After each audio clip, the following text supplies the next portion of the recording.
The taste of copper lingered in my mouth as I scrubbed the marble floor of the Villanueva estate, my hands raw from the harsh chemicals. October 23rd, 2024. I'd marked the date in my mind because it was exactly 3 months since my father had stopped looking me in the eye. 3 months since the phone calls started coming late at night, since men in expensive suits began appearing at our door, since our housekeeper Maria was let go and I found myself on my knees doing the work myself. Each movement sent a dull ache through my bones, a persistent exhaustion that had been my constant companion for weeks now. I told myself it was just the stress, just the endless hours of trying to keep our crumbling household together, while my father disappeared into his study with bottles of whiskey and mounting debt. The afternoon sun filtered through the tall windows of the entrance hall, casting long shadows across the floor I'd just cleaned. I could hear voices from my father's study, low and urgent, punctuated by the sound of heavy footsteps. More visitors, more creditors probably, come to collect what we didn't have. Isadora. My father's voice cut through the quiet, sharp with an edge I'd never heard before.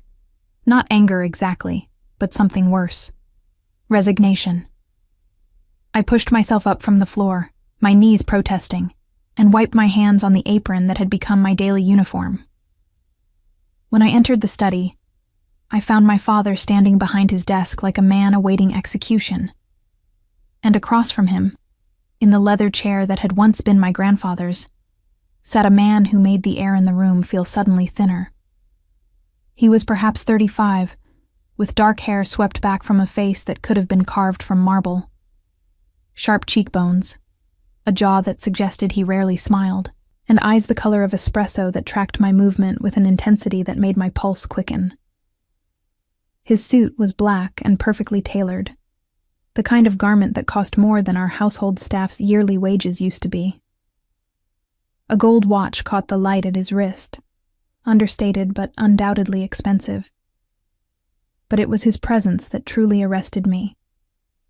He sat with the casual confidence of a man who owned everything he surveyed, one leg crossed over the other, his hands resting calmly on the arms of the chair.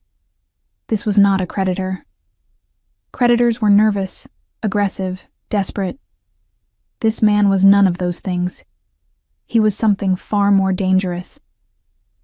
"Papa," I kept my voice steady despite the sudden fear crawling up my spine.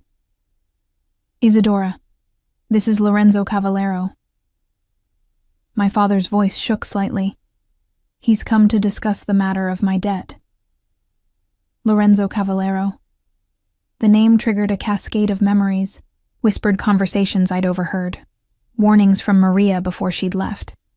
The Cavalleros were not simply wealthy. They were power itself, their influence extending through every shadow of the city. And if the rumors were true, they owned half the judges, most of the police, and all the fear that kept people in line. "Mr. Cavallero." I managed a slight nod, my mind racing. How much did my father owe? And to these people of all people? "Miss Villanueva." His voice was deep, controlled, with the faintest trace of an Italian accent that softened certain consonants. He didn't stand, didn't extend his hand. He simply watched me with those dark, calculating eyes. "Your father has been explaining his situation to me. It's quite complicated." Complicated. The word hung in the air like smoke. "Isadora," my father began, and I heard the break in his voice, the sound of a man about to do something unforgivable. "Mr. Cavallero has been very patient with me, very generous, but the time has come to settle accounts." "How much?" I asked, looking directly at Lorenzo for the first time, forcing myself not to look away from that penetrating gaze. $2 million. Lorenzo said it casually, as if discussing the weather. Plus, interest accumulated over 18 months. The number hit me like a physical blow. 2 million. We didn't have 2,000. The house was already mortgaged to the ceiling. My mother's jewelry had been sold months ago, and the cars, the art, everything of value was long gone. I don't have it. My father's voice was barely a whisper. But I have a proposal, a guarantee. Something cold settled in my stomach. The way Lorenzo's eyes hadn't left my face since I'd entered the room. The way my father couldn't meet my gaze. The terrible logic of our situation clicking into place. No. The word escaped before I could stop it. Isadora, please. My father finally looked at me, and what I saw in his eyes was worse than any anger. It was pleading. It's temporary. Just until I can restructure the business, sell the properties. 6 months, maybe a year. You're offering me as collateral. I stated it flatly, needing to hear the truth spoken aloud. Lorenzo leaned forward slightly, his expression unreadable. Your father owes a debt he cannot pay. In our world, there are consequences for such situations. But I'm a reasonable man. Instead of seizing assets that would barely cover a fraction of what's owed, your father has proposed an alternative arrangement. An arrangement? My voice was hollow. You mean selling me? Not selling. Lorenzo's voice remained calm, almost gentle, which somehow made it worse. Think of it as insurance. You would stay at my estate, under my protection, while your father works to pay his debt. Once the debt is satisfied, you would be free to return. And if he can't pay? I challenged, my hands curling into fists at my sides. Lorenzo's lips curved into something that wasn't quite a smile. Then we would discuss other arrangements. The future he was offering wasn't freedom. It was ownership with prettier words wrapped around it. I looked at my father, this man who had once seemed so strong, so certain. Now he stood broken behind his desk, unable to even defend his own daughter from being bargained away like property. I need to think about this. I heard myself say, though we all knew there was no real choice. Men like Lorenzo Cavallero didn't make offers that could be refused. Of course. Lorenzo stood then, his movements fluid and controlled. He was tall, I realized, at least 6 feet, with the build of someone who stayed in shape not for vanity but for function. You have until tomorrow evening to decide. I'll send a car at 8. And if I refuse? The question was pointless, but I had to ask it. He stepped closer, close enough that I could smell his cologne, something expensive with notes of cedar and bergamot. His eyes held mine, and I saw nothing soft in them, nothing that suggested mercy or compromise. Then I collect my debt in other ways, he said quietly, ways that would be far less pleasant for your father, and for you, ultimately. At least this way. You have my word that you'll be treated with respect, that you'll be safe. Safe from everything except him. I understand. My throat was tight, but I forced the words out. He studied me for another moment, and I saw something flicker in those dark eyes. Curiosity, perhaps, or calculation. Then he nodded once and moved toward the door. He paused at the threshold, looking back. I'll see you tomorrow evening, Miss Villanueva. Wear something comfortable for the drive, and bring whatever personal items you'll need. My staff will provide everything else. After he left, the room felt larger somehow, as though his presence had been taking up more space than his physical form. My father collapsed into his chair, his head in his hands. I'm sorry, he whispered. Isadora, I'm so sorry. But sorry changed nothing. Tomorrow evening I would get into Lorenzo Cavallero's car and enter a world I'd only heard about in whispers and warnings. A world of power and violence, and men who took what they wanted without asking. I left my father in his study and walked through the house I'd grown up in, seeing it differently now. Every room held memories of a life that was ending. My mother's piano in the music room, untouched since her death 3 years ago. The library where I'd spent countless afternoons lost in books. The garden where I'd dreamed of futures that now seemed impossibly naive. In my bathroom, I caught sight of myself in the mirror and paused.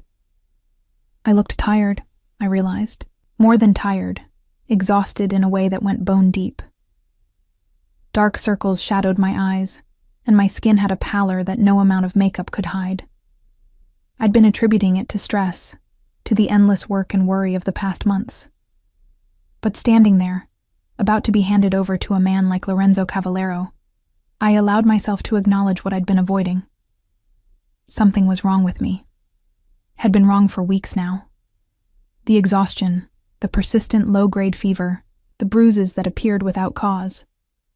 The symptoms I'd been ignoring because facing them meant facing something worse than debt.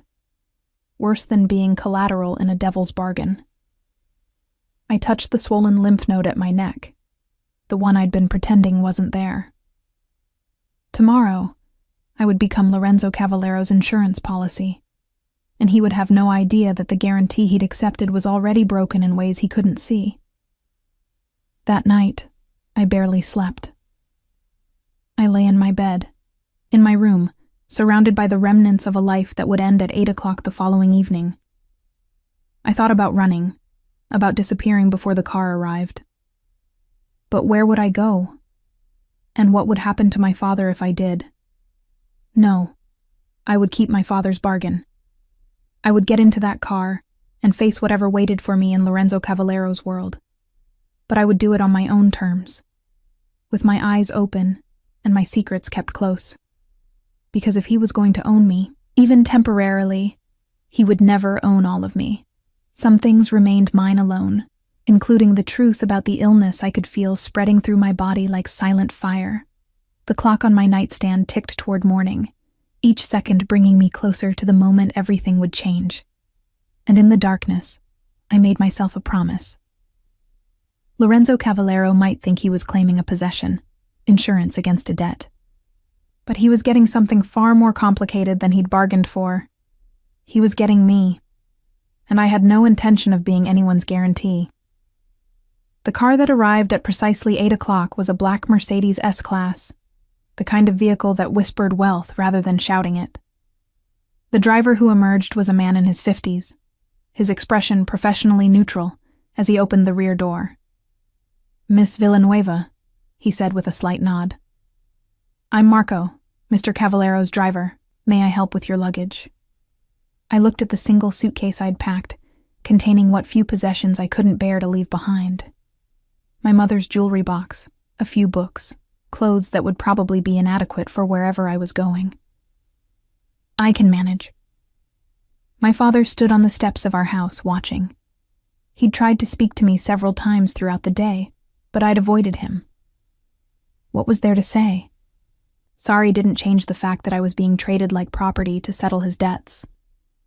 Marco placed my suitcase in the trunk with careful precision, then held the door for me. The interior of the Mercedes smelled of leather and subtle cologne. As we pulled away from the only home I'd ever known, I didn't look back. Looking back served no purpose now. The drive took us out of the city, into hills where houses became estates, where walls grew higher and gates more imposing. Marco drove with practiced ease, occasionally glancing at me in the rearview mirror, but saying nothing. The silence was almost companionable.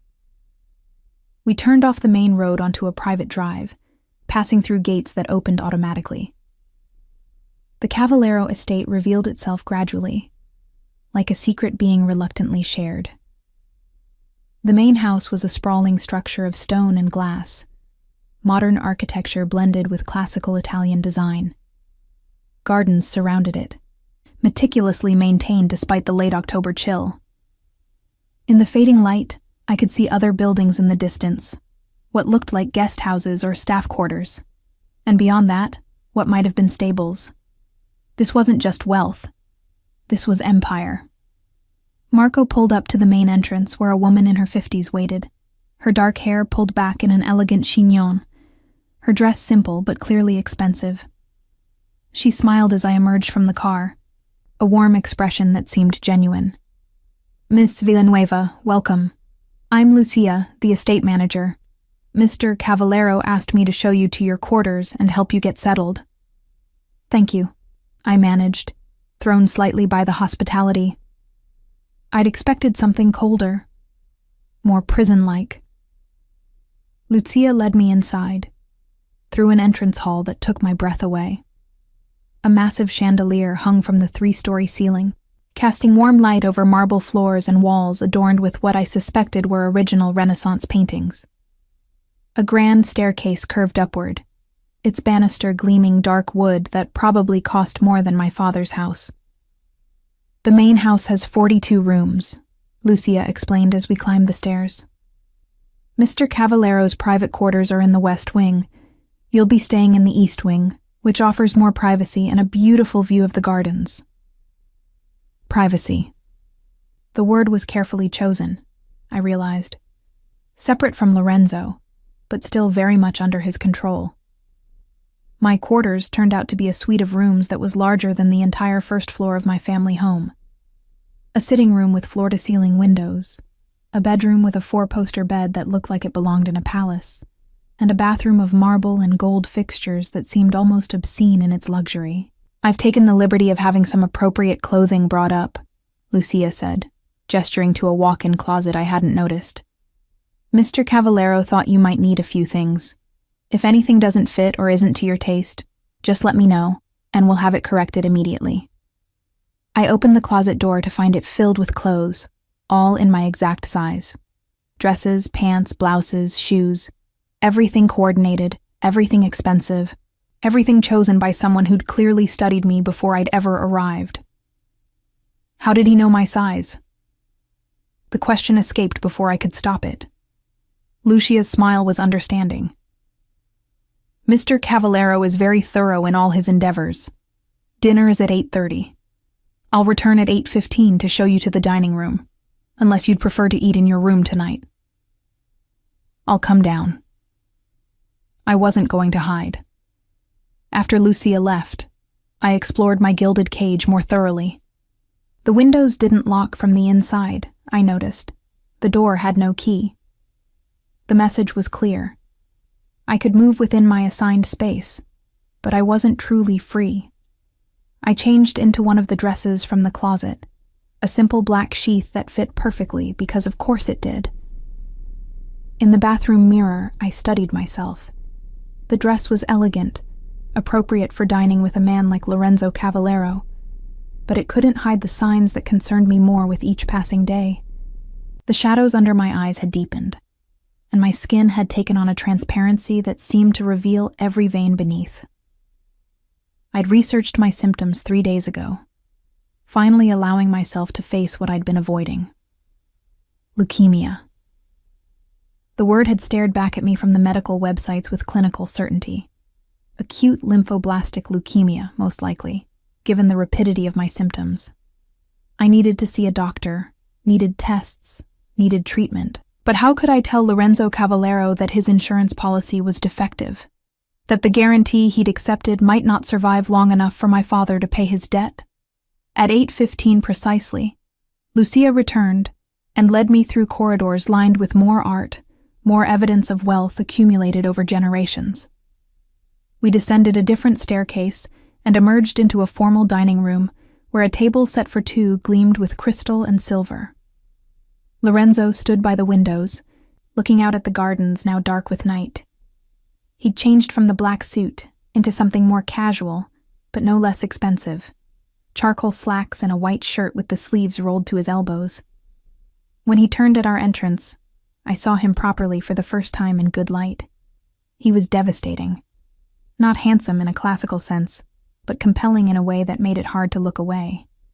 Strong features, that dark hair slightly tousled now, as though he'd been running his hands through it, and those espresso eyes that seemed to see straight through any pretense.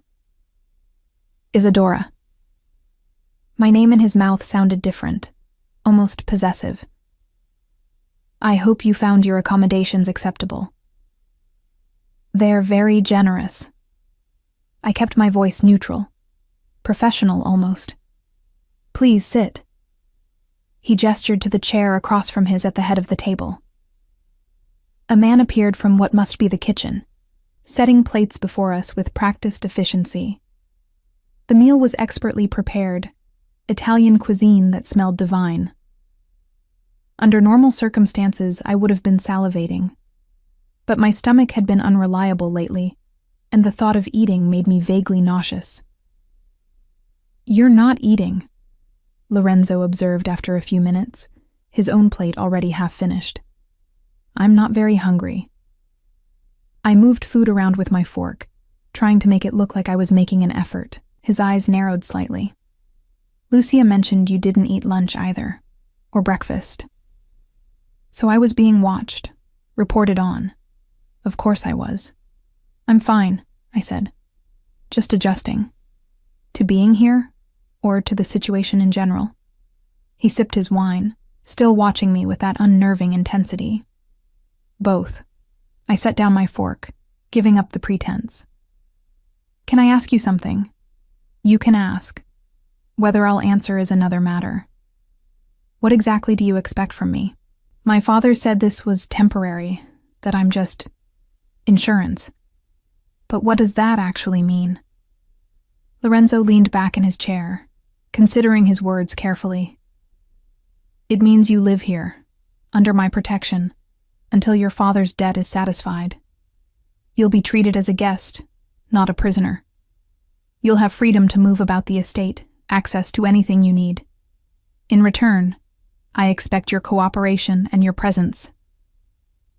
"My presence?" The word felt loaded. "At certain social functions, dinners, events. Your father owes money to a dangerous organization, Isadora. The fact that I've taken you as collateral sends a message that the debt is being taken seriously, that there are stakes beyond money. It's theater, essentially. You play the role of my guest, and everyone understands the underlying truth. That I'm a hostage, that you're under my protection," he corrected, his voice hardening slightly. "There's a difference." And I wanted to argue, but exhaustion was creeping over me again, that bone-deep weariness that had become my constant state. I suppressed a yawn, but not quickly enough. "You're tired." It wasn't a question. "Lucia will show you back to your room. I can find my own way." "No," he said simply. "You can't. The house is too large, and I don't need you wandering into areas that are off-limits." Off-limits, more boundaries, more invisible walls. Lucia appeared as if summoned, and I found myself being escorted back through the labyrinth of corridors to my suite. Once alone, I collapsed onto the bed, still fully dressed, and stared at the ceiling. This was my life now. Beautiful prison, attentive captors, and a secret eating me from the inside that I couldn't share. Because what would Lorenzo Cavallero do if he knew? Would he return me to my father as defective merchandise? Would he demand different terms? Or would he simply let nature take its course, collecting on my father's debt through my death? I pressed my hand to my abdomen, feeling the slight swelling of my lymph nodes. Time was running out. I needed medical attention, needed to face what was happening to my body. But for now, I was trapped in this golden cage, playing a role in a drama I hadn't chosen, for an audience I'd never wanted. And tomorrow, I would wake up and do it all again. The first week at the Cavallero estate established a routine that felt almost normal if I ignored the fundamental wrongness of my situation. I woke each morning to find breakfast waiting in my sitting room, perfectly prepared by staff I rarely saw. I spent my days in the library Lorenzo had indicated I could use, a room of floor-to-ceiling books that would have been paradise under different circumstances. Evenings brought dinner with Lorenzo, formal affairs where we spoke carefully around the truth of what I was to him. He was unfailingly polite, asking about my day, my comfort, my needs. Everything except the question that actually mattered. How did I feel about being his prisoner? It was on the 8th day, November 1st, that everything shifted. I'd woken that morning with a fever I could no longer pretend was nothing. My temperature had been climbing for days, and now I felt like I was burning from the inside out. Every joint ached, every movement required enormous effort. I'd managed to dress and make it to breakfast, but the sight of food made my stomach revolt. Lucia found me in the library an hour later, collapsed in a reading chair, the book I'd been trying to focus on forgotten in my lap. "Miss Villanueva?" Her voice was sharp with concern. "Are you all right?" "Fine." The lie was automatic. Just tired. But Lucia was already pressing her hand to my forehead, her expression growing alarmed. "You're burning up. How long have you been feeling ill?" "It's nothing. Just a cold." "This is not a cold." She was already pulling out her phone. "I'm calling Dr. Romano." "No." I tried to stand, but dizziness washed over me and I sank back down. "Please, I just need to rest. Mr. Cavallero needs to know you're unwell." The words sent panic through me. "Don't tell him. Please." But it was too late. Lucia was already speaking rapidly in Italian, her tone urgent. Within minutes, I heard footsteps approaching, the distinctive measured stride I'd learned to recognize. Lorenzo appeared in the library doorway, his expression shifting from mild concern to something sharper when he saw me. He crossed the room in 3 long strides, crouching beside my chair. "How long has she been like this?" He directed the question to Lucia, but his eyes never left my face. "I found her a few minutes ago." "But look at her, Mr. Cavallero. This isn't sudden. She's been sick for a while." His hand came up to touch my forehead, and I flinched at the contact. But his touch was surprisingly gentle, clinical almost, as he checked my temperature, then my pulse at my wrist. "Your heart is racing." He spoke directly to me now. "And you're far too warm. What other symptoms?" I wanted to lie, to deflect, but the fever was making it hard to think clearly. "Fatigue, loss of appetite, some pain." "Where?" "Joints, bones." I hesitated, then continued. "My neck. There are swollen lymph nodes." Something changed in Lorenzo's expression. The clinical assessment gave way to something colder, more calculating. "Show me." With trembling fingers, I indicated the lumps at the sides of my neck, under my jaw, in my armpits, places where my lymphatic system was staging its failing rebellion against whatever was destroying it from within. Lorenzo stood abruptly, pulling out his phone. "Dr. Romano will be here within the hour. In the meantime, Lucia, help Miss Villanueva to her room." "I don't need a doctor," I protested weakly. "You don't get to make that decision." His voice was flat, brooking no argument. "You're under my protection, which means I'm responsible for your health. Whatever this is, we're going to find out." A Dr. Romano arrived 45 minutes later. A distinguished man in his 60s with the kind, tired eyes of someone who'd seen too much suffering. He examined me thoroughly in my room, Lorenzo standing by the window, his presence a constant pressure even though he said nothing. The doctor took blood samples, checked my vitals, palpated the swollen lymph nodes with expert fingers. When he was finished, he packed his medical bag with careful precision, then glanced at Lorenzo. "I'll need to run these tests at the lab, but given the symptoms, the swollen lymph nodes, the fever, the bone pain." He paused, choosing his words carefully. "We should consider the possibility of a hematological disorder." "Speak plainly." Lorenzo's voice was cold. "Leukemia, potentially, but I won't speculate until we have the test results. I'll rush these through. We should have answers by tomorrow afternoon." After Dr. Romano left, silence filled the room. I lay in the massive bed, feeling small and exposed, while Lorenzo remained by the window, his back to me. When he finally spoke, his voice was carefully controlled. "How long have you known?" "I suspected for a few weeks, before I came here." "And you said nothing." Still he didn't turn around. "You let your father offer you as collateral when you knew you were sick." "I didn't know, not for certain. And what was I supposed to do? Tell you? So you could refuse the arrangement and destroy my father instead? He did turn then, and the look on his face made my breath catch. It wasn't anger exactly, but something more complex. Betrayal, perhaps, or calculation. Do you understand what this means, Isadora? If you have leukemia, if you're seriously ill, the arrangement your father proposed is void. Defective collateral. So you'll send me back? I forced myself to meet his eyes.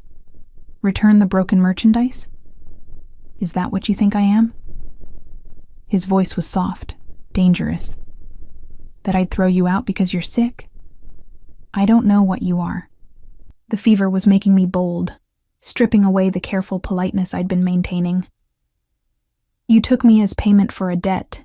You keep me here like a prisoner in a golden cage. You say it's protection, but it's still captivity. So yes, I think if I'm not useful to you anymore, you'll dispose of me, however is most convenient. Lorenzo moved then, crossing to the bed in 3 long strides. He sat on the edge, close enough that I could feel the heat radiating from his body, smell that cedar and bergamot cologne that had become so familiar. Let me make something very clear. His voice was low, intense. If you have leukemia, if you're dying, that changes the arrangement, yes, but not in the way you think. You're under my protection now, Isadora. That means I'm responsible for you, for your health, your safety, your future. Why? The question escaped as barely a whisper. Why would you care? He studied me for a long moment, something unreadable moving behind those dark eyes. Because despite what you think, I'm not a monster. And because...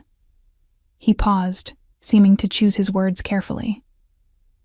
Because in the 8 days you've been here, you've impressed me. You're strong, intelligent, defiant, even when you're terrified. That's rare. I don't often encounter people who surprise me. So I'm interesting to you. That's why you'd help? Partly. He reached out, his fingers gentle as they brushed the swollen lymph node at my neck. And partly because letting you die would be a waste. If the tests confirm leukemia, we'll get you the best treatment available. Dr. Romano is excellent, but we have access to specialists at Milan, specialists who've treated this before and won. I can't afford that kind of care. You don't need to afford it. I'll cover all costs. Adding to my father's debt. No. He withdrew his hand. Consider it a separate arrangement. You need treatment? I can provide it. In return, you'll continue to fulfill your role here while you're able. When you're in treatment, we'll adjust accordingly. It was surreal, sitting in this opulent bedroom, discussing my potential death with a man who'd claimed me as property barely a week ago. And yet, beneath the transactional language, I sensed something else. An unexpected protectiveness, a determination that seemed to go beyond mere self-interest. Why? I asked again. Really why? Lorenzo stood, moving back to the window, putting distance between us. When he spoke, his voice was quiet, almost reflective. My mother died when I was 15. Cancer. Ovarian cancer that wasn't caught until it was too late. I watched her fade over 6 months, watched my father move heaven and earth trying to save her. He spent millions, called in every favor, flew in specialists from around the world. But it wasn't enough. He turned to face me, and I saw something vulnerable in his expression for the first time. I swore then that I would never be helpless like that again, that if I ever had the power to save someone, I would use it. So yes, Isadora, if you're sick, if you need treatment, I'll make sure you get the best available. Not because you're collateral or because of your father's debt, but because I can, because I won't watch another woman die when I have the resources to prevent it. The honesty in his words struck me like a physical blow. This was the man beneath the power, beneath the careful control. A son who'd lost his mother too young, who'd turned that loss into a driving need to never be powerless again. Thank you. I whispered. He nodded once, then moved toward the door. Get some rest. We'll have answers tomorrow. Lorenzo? I called his name before I could stop myself. He paused at the threshold, looking back. If it is leukemia, if I need treatment, I don't want to die. You won't. The certainty in his voice was absolute. I promise you, Isadora, whatever it takes, you won't die. Not on my watch. After he left, I lay in the darkness, processing everything that had been revealed. Lorenzo Cavallero, the man who'd claimed me as insurance, who operated in shadows and wielded power like a weapon, had just promised to save my life. Not because he had to, but because he'd chosen to. And somehow, I believed him. The test results came back on November 3rd at 2 o'clock in the afternoon. Dr. Romano delivered them personally, his expression grave as he sat across from me in the library where Lorenzo had insisted we meet. Lorenzo stood by the fireplace, his posture rigid, his face an unreadable mask. Acute lymphoblastic leukemia, Dr. Romano said without preamble. Your white blood cell count is severely elevated, and your platelet count is dangerously low. Based on the progression of symptoms, I'd estimate you've had this for at least 2 months, possibly longer. The words settled over me like a shroud. I'd known, had suspected, but hearing the diagnosis spoken aloud made it terrifyingly real. Treatment options? Lorenzo's voice was clipped, businesslike. Aggressive chemotherapy, starting immediately. The standard protocol is induction therapy to achieve remission, then consolidation and maintenance phases. We're looking at intensive treatment for several months, possibly a year or more depending on how she responds. Success rate? For someone Isadora's age, approximately 70% achieve remission with treatment, but we need to act quickly. Every day we delay, the cancer progresses. I found my voice. And without treatment? Doctor. Romano's expression was compassionate but honest. Without treatment, you have perhaps 3 to 6 months. With treatment and a bit of luck, you could live a normal lifespan. 3 to 6 months. The timeline echoed in my head, making the room spin slightly. We start immediately. Lorenzo's decision was instant, absolute. What do you need?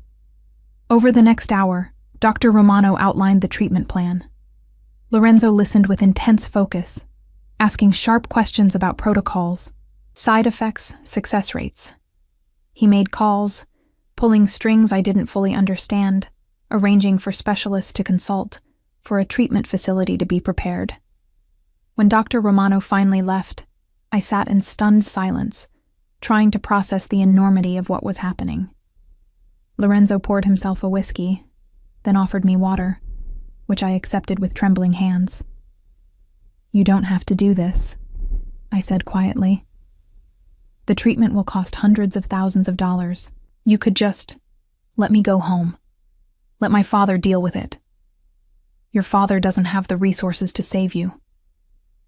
Lorenzo sat across from me, his eyes intense. And I meant what I said, Isadora. You're not dying. Not if I can prevent it. But why? I'm nothing to you. You're not nothing. His voice was firm. You're under my protection. That means something in my world. It means everything. The next days passed in a blur of preparation. A room on the estate's second floor was converted into a private treatment facility, equipped with everything Dr. Romano specified. Nurses were hired, specialists consulted. Lorenzo moved through it all with the same focused intensity he probably applied to his business dealings, treating my survival as a problem to be solved through sheer force of will and unlimited resources. On November 7th, I started my first round of chemotherapy. I'd read about the side effects, had tried to prepare myself mentally, but nothing could truly prepare you for the reality of having poison pumped into your veins. The nausea was immediate and overwhelming. Within hours, I was violently ill, my body rejecting the chemicals meant to save it. Lorenzo stayed. I hadn't expected that. I'd assumed he would delegate my care to the medical staff he'd hired, would check in occasionally but maintain his distance. Instead, he pulled a chair into my treatment room and sat there, working on his laptop, making calls in low tones, but always present. "You don't have to stay." I managed between bouts of nausea. This isn't pleasant to witness. Neither is watching someone fight for their life alone. He didn't look up from his screen. "Get used to my presence, Isadora. I'm not going anywhere." The first week of treatment was hell. My hair began falling out in clumps by day 5. The nurse who was helping me bathe discovered it first, her gentle hands pulling away strands that came loose at the slightest touch. I'd known it would happen, but the reality of seeing my dark hair littering the bathtub drain made something break inside me. I cried for the first time since arriving at the estate. Great, heaving sobs that racked my weakened body and left me gasping. And when Lorenzo found me afterward, curled in my bed with wet hair and tear-stained cheeks, he didn't say anything. He simply sat on the edge of the bed and let me cry against his shoulder, his hand stroking my back in slow, soothing circles. "It's just hair," he said finally. "It'll grow back." I know, but right now it feels like I'm losing everything. My freedom, my health, my hair. What's next? "Next you fight." His voice was firm. "And you win, because giving up isn't an option." By the end of the first week, I was too weak to leave my bed. The chemotherapy was destroying the cancer cells, but it was also destroying my healthy cells, leaving me vulnerable to every infection, every complication. Nurses monitored me around the clock, and Dr. Romano visited daily, adjusting medications, running tests, watching for signs of crisis. Lorenzo still came every evening. Sometimes he worked silently while I slept. Other times, he read aloud from books he found in the library, his deep voice a soothing presence in the darkness. And occasionally, when I was strong enough, we talked. "Tell me about your mother," I asked one night when the nausea had subsided enough to allow conversation. He was quiet for a long moment, his expression thoughtful. "She was nothing like what you'd expect. Soft where my father was hard, gentle where he was ruthless. She tried to shield me from the reality of our family business for as long as she could." "Did it work?" "No. I was 12 when I figured out what my father really did. 13 when I watched him order a man's death over dinner. By 14, I understood that our world operated by different rules than the one she'd wanted me to believe in." "That must have been difficult. It was necessary." His jaw tightened. "In my world, innocence is a liability. She tried to protect me from that truth, but she only delayed the inevitable. And when she got sick, everything changed. My father, who'd always been controlled, became desperate. He made mistakes, showed weakness. His enemies noticed. In the year after she died, we lost ground to rival families, lost business, lost respect. It taught me a valuable lesson." "What lesson?" He met my eyes, his expression hard. "That love is a weakness, that caring about someone gives your enemies a target, that the only way to maintain power is to never let anyone matter more than the empire." "And yet here you are," I pointed out, "spending thousands of dollars to save me. Doesn't that contradict your philosophy?" "Perhaps." He looked away. "Or perhaps I'm making a different kind of investment."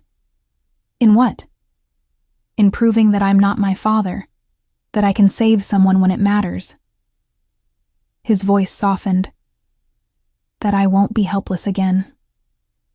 The vulnerability in his admission made my chest tighten. This wasn't just about me, I realized. This was Lorenzo fighting his own demons, his own past, through the vehicle of my treatment. "What if I don't survive?" I asked quietly. "What if, despite everything, the treatment doesn't work?" "Then I'll have tried." He looked back at me, his dark eyes intense. "And that has to be enough.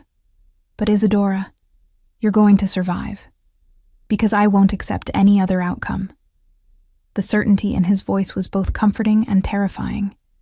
He was used to controlling outcomes, to bending the world to his will through force or money or influence. But cancer didn't care about power. It didn't negotiate or compromise. And if I died despite his efforts, despite his promises, what would that do to him? Over the next weeks, as November gave way to early December, I began to understand the full scope of what Lorenzo was doing for me. The specialists who flew in from Milan, London, even the United States, each consultation costing tens of thousands of dollars. The experimental drugs he approved without hesitation when Dr. Romano suggested them. The complete renovation of the treatment facility to include equipment found only in the most advanced hospitals. He was quite literally sparing no expense, moving mountains to save me. And with each passing day, each small improvement in my blood counts, each minor victory against the disease ravaging my body, I felt something shifting between us. This wasn't just a transaction anymore. This wasn't collateral or insurance or any of the clinical terms we'd used to describe our arrangement. This was Lorenzo Cavallero, revealing that beneath the calculated ruthlessness, beneath the power and control, existed a man capable of extraordinary devotion to someone he'd claimed to protect. And I was beginning to understand that I wasn't nothing to him. I was becoming everything. By mid-December, the first round of induction chemotherapy was complete, and we awaited the results that would tell us if remission had been achieved. I'd lost 20 pounds, all my hair, and more of my strength than I'd known I possessed. But I was alive. Against odds that had seemed insurmountable weeks ago, I was still breathing, still fighting. Dr. Romano arrived on December 18th with test results clutched in his hand, and an expression I couldn't quite read. Lorenzo and I sat together in the treatment room. My room now, really, since I'd spent more time here than anywhere else in the estate. "The blast count in your bone marrow has dropped to less than 5%, Dr. Romano announced, and I saw his lips curve into the first genuine smile I'd witnessed from him. "That means you've achieved remission." The words didn't feel real. Remission. The cancer wasn't gone, not completely, but it had been beaten back to the point where my body could begin recovering. "What's next?" Lorenzo asked, his hand finding mine and squeezing gently. "Consolidation therapy. Less intense than induction, but still rigorous. We continue treatment to eliminate any remaining cancer cells, prevent relapse. Then maintenance therapy, which can last up to 2 years. 2 years, I repeated, the timeline stretching before me like an endless road. 2 years of treatment, Dr. Romano clarified, but you'll regain strength during consolidation. You'll be able to resume more normal activities. The worst is behind you, Isadora." After he left, I sat in stunned silence, processing the information. Remission. I'd done it. We'd done it. "You're crying," Lorenzo observed, his thumb brushing away tears I hadn't realized were falling. "Happy tears." I managed a weak smile. "I'm going to live." "I told you that you would." But there was something in his expression, a satisfaction that went beyond simple victory over disease. This mattered to him, I realized. My survival mattered to him in ways that transcended the original arrangement. "Thank you," I whispered. "For everything. For the treatment.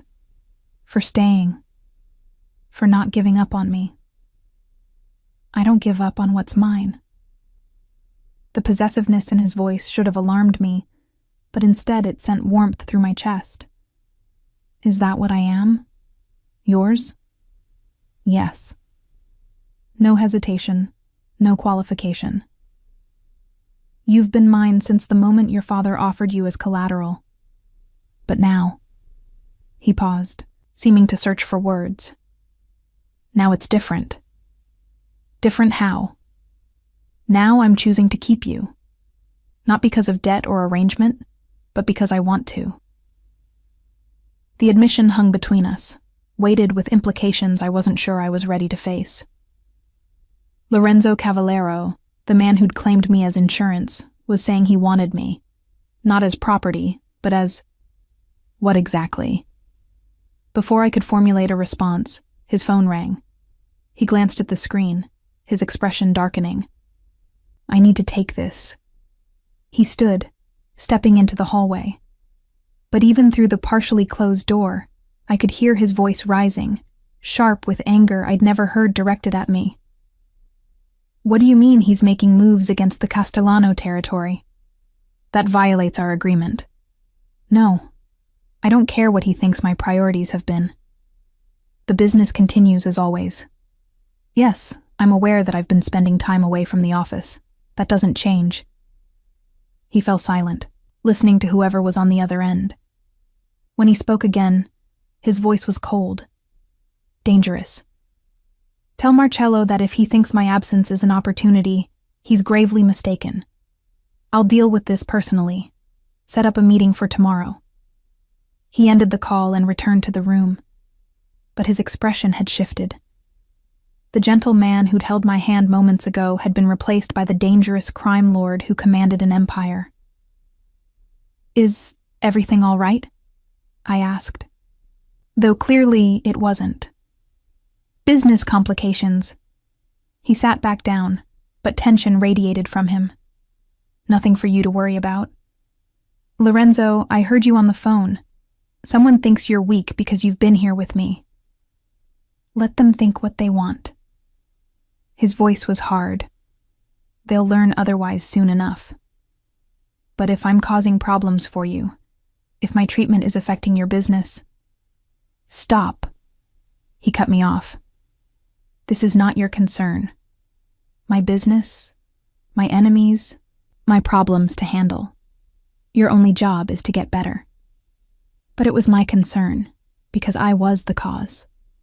For weeks, Lorenzo had been prioritizing my treatment over his empire, spending time at my bedside instead of intimidating rivals or managing his operations.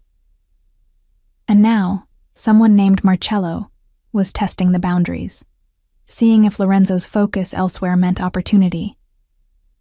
Over the next days, I noticed changes. Lorenzo still visited daily, but his stays were shorter, interrupted by urgent calls and unexpected departures. The easy conversations we'd developed gave way to terse updates and distracted silences. I could see the weight of his dual responsibilities pressing on him, maintaining his empire while refusing to abandon my treatment. On December 23rd, Lucia brought dinner to my room with an expression that suggested she had news. Mr. Cavallero won't be joining you this evening, she said as she set up the tray. He's had to travel to Milan on urgent business. Milan? It was the first time Lorenzo had left the estate since my treatment began. There was an incident. Mr. Cavallero's presence was required to resolve it. An incident. Code. I was learning. For violence. For the enforcement of power through means I was probably better off not knowing. He was gone for 3 days. 3 days during which I progressed through the early stages of consolidation therapy, regaining strength slowly but steadily. 3 days during which I had too much time to think about what I was costing him, what my presence was demanding from a man who'd built his power on appearing invulnerable. When Lorenzo returned on the evening of December 26th, he looked exhausted. Not physically tired exactly, but worn in a way I'd never seen.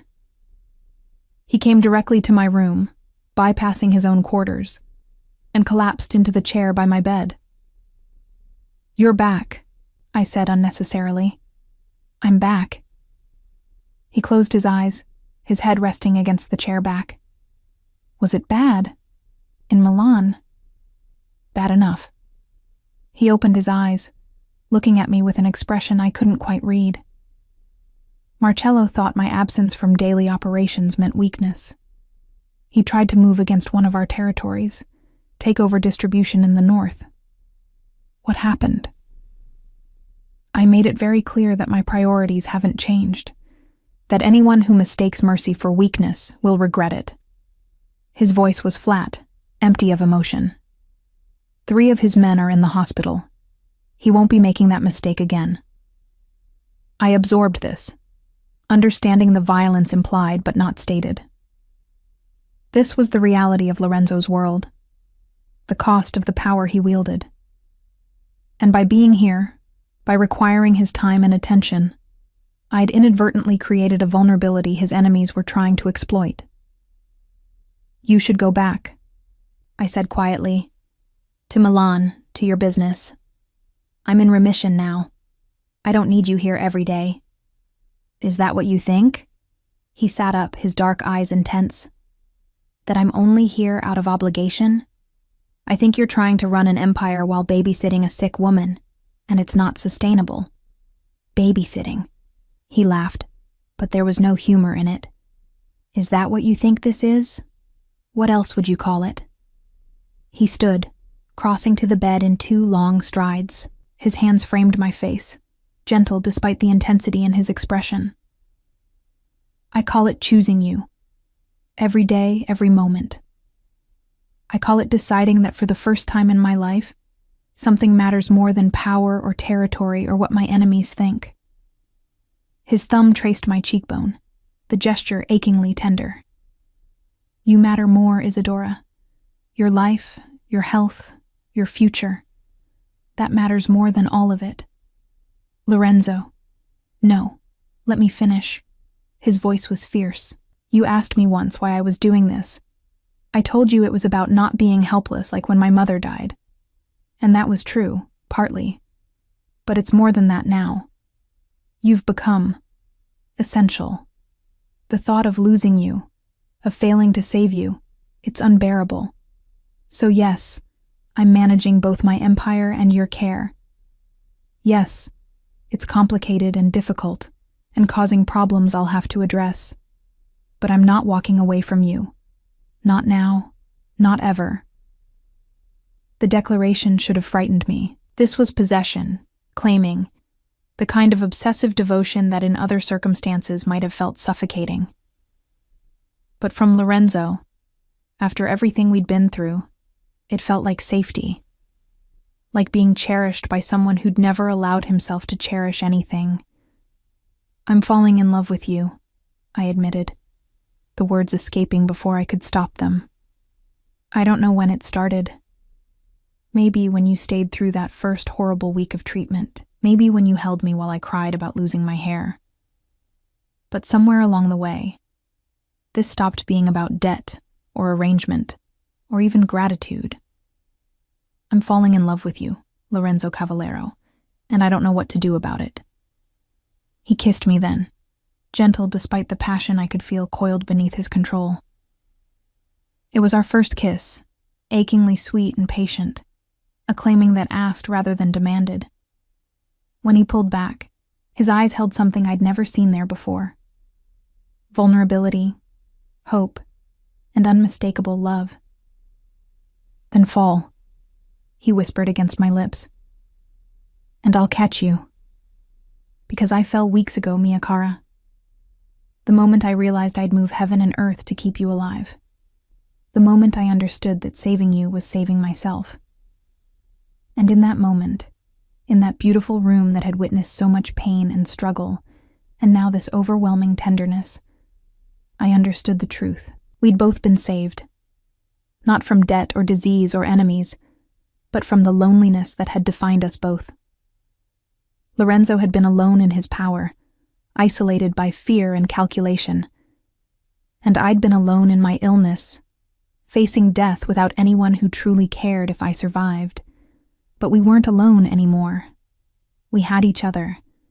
And that, I was beginning to understand, was worth any cost, any danger, any complication that loving a man like Lorenzo Cavallero might bring. The consolidation therapy continued through January, and with it came a gradual return to life. My hair began growing back in soft dark fuzz.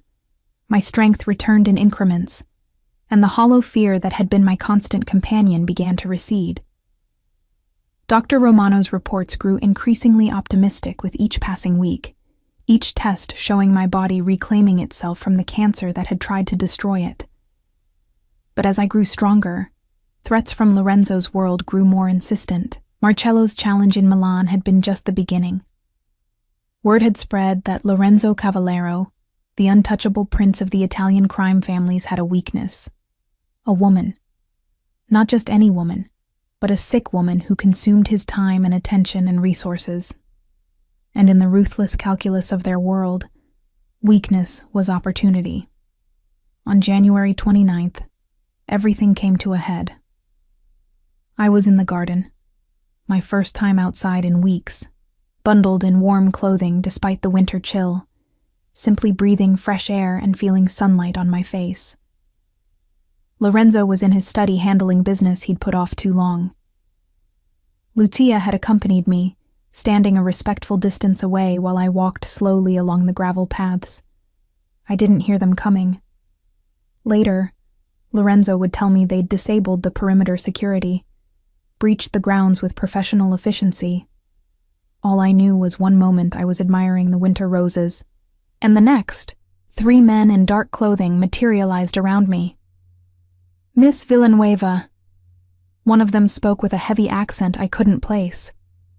"Please come with us. We don't want to hurt you." Lucia stepped forward, her voice sharp. "You need to leave immediately. Mr. Cavallero."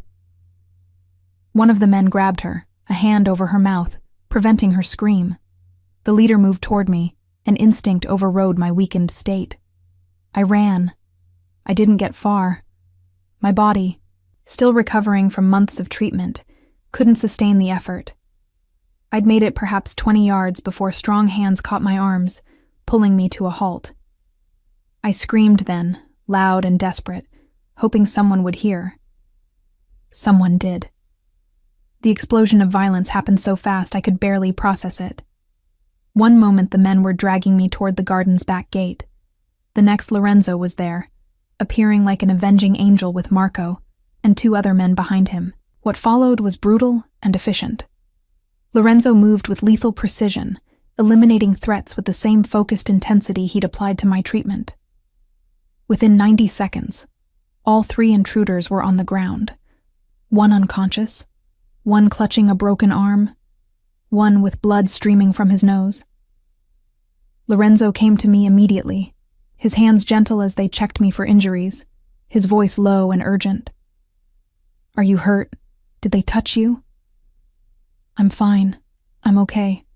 But I was shaking, adrenaline flooding my system in a way that made the world tilt dangerously. He swept me into his arms, carrying me as though I weighed nothing, back toward the house while Marco and his men dealt with the intruders.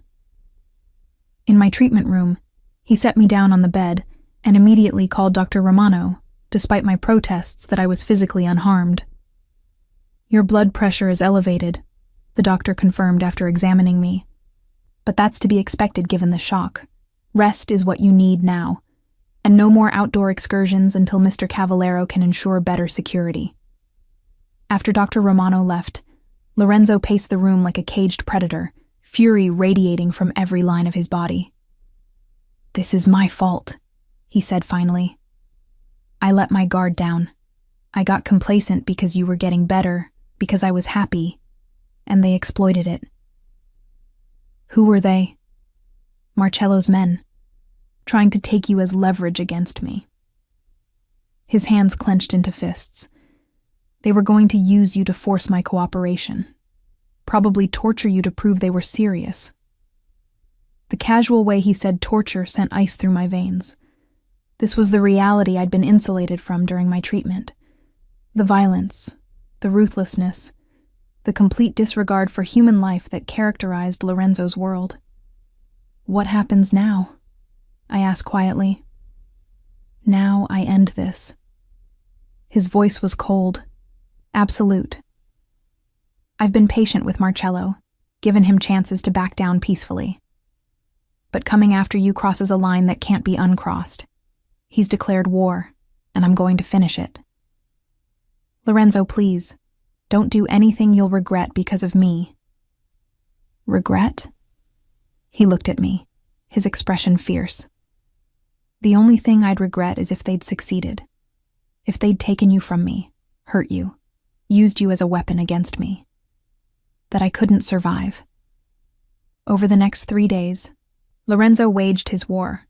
He left the estate for hours at a time, returning exhausted and bloodied but alive. I didn't ask for details, didn't want to know the specifics of what he was doing. But I could see the toll it took, the weight of command, the burden of eliminating threats while trying to protect me. On February 1st, he returned with news. It's over.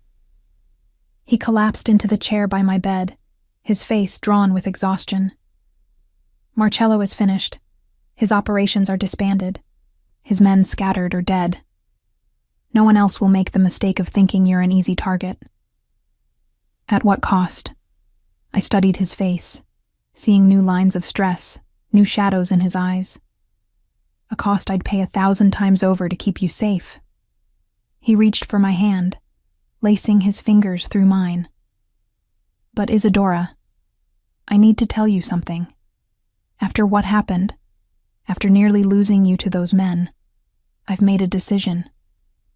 What kind of decision? I'm stepping back from active leadership of the family operations. Not abandoning them entirely, but installing trusted people in key positions, becoming more of an advisor than a commander. I stared at him, shocked. Lorenzo, you can't do that. This is your legacy, your empire. My empire nearly got you killed. His voice was firm, and I've realized something these past months. Power, territory, empire. None of it matters if I lose you. You matter more.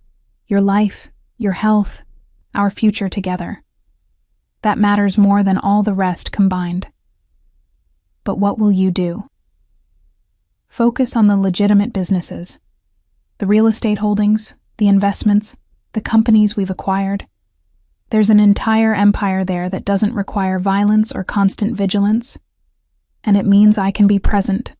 For you. For your continued treatment. For whatever life we build together. Tears welled in my eyes, understanding the magnitude of what he was offering. Lorenzo Cavallero, who'd built his identity on power and control, was walking away from the throne for me. Are you sure? I whispered. More sure than I've ever been about anything. He moved to sit beside me on the bed, his arms gathering me close. You've given me something I never thought I'd have, Isadora. Hope. A reason to want more than power and fear. A future that doesn't end in violence or betrayal. I love you, and I choose you over everything else. I love you too. I pressed my face against his chest, feeling his heartbeat steady and strong beneath my cheek. I choose you too. Then choose this. He pulled back slightly, reaching into his pocket. When he opened his hand, a ring glinted in the soft light, a simple platinum band with a single perfect diamond. Marry me. Not because of debt or arrangement or any of the reasons that brought us together, but because I love you and I want to spend whatever time we have building a life together. Yes. The word came without hesitation, without doubt. Yes, I'll marry you. He slid the ring onto my finger, and it fit perfectly, just like everything else he'd provided. Then he kissed me, and in that kiss was everything we'd survived, the fear, the pain, the desperate fight for my life, and his devotion that had never wavered. 3 months later, May 2025, the villa Lorenzo had found sat on the coast of Liguria, far from the machinations of his former empire. It was smaller than the estate, but perfect in its simplicity. White stone and terracotta tiles, gardens that spilled down toward the Mediterranean, and most importantly, complete privacy. I stood on the terrace, feeling the warm May breeze on my face, my hand unconsciously moving to touch the soft curls that had grown back darker and thicker than before. Dr. Romano's latest report had been clear.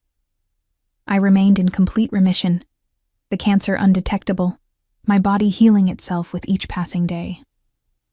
Lorenzo emerged from the house, carrying 2 glasses of wine. He'd changed too. No longer the sharp-suited crime lord, but a man in linen pants and a white shirt, his hair slightly tousled by the wind, his expression more relaxed than I'd ever seen it. "What are you thinking about?" He handed me a glass, though I'd only allowed to have small amounts given my continued maintenance therapy. "How strange life is." I leaned against him as his arm came around my waist. 6 months ago, I was dying. My father had sold me to pay his debts, and I was terrified of you. And now? Now I'm alive because of you. My father's debt has been forgiven. Lorenzo had done that too, wiping the slate clean as a wedding gift. And I'm married to the man I love more than anything. "Do you miss it?" he asked quietly. "The estate, the wealth, the power?" "No." I turned to face him, cupping his face in my hands. "I don't miss any of it. This, right here, this is all I need. You, me, this simple life. It's perfect. Even knowing what I was, what I did. I know who you are, Lorenzo. All of you. The darkness and the light. And I love all of it. Because that darkness protected me when I needed it. That ruthlessness fought for my life when I was too weak to fight for myself. You're not just one thing. You're everything. And you're mine. Always yours." He kissed me gently. "Mia cara, my life, my heart, my salvation." We stood there as the sun set over the Mediterranean. Two people who'd been brought together by debt and desperation, who'd survived disease and violence and the dangers of a world most people never glimpsed. We'd paid our costs in pain and fear and transformation, but we'd won. Against all odds, against cancer and enemies, and the darkness that had defined Lorenzo's life, we'd won. And the prize was this: simple peace, quiet love, and the promise of tomorrow. Lorenzo had abandoned his throne for me, and I'd fought back from death for him. Together, we'd found something neither of us had thought possible: redemption, healing, and a love strong enough to rewrite both our stories. The girl who'd been delivered as collateral was gone. The crime lord who'd never allowed himself weakness had disappeared. In their place stood two people who'd learned that sometimes the greatest power isn't control or empire. Sometimes the greatest power is choosing love, even when it costs you everything else, especially then.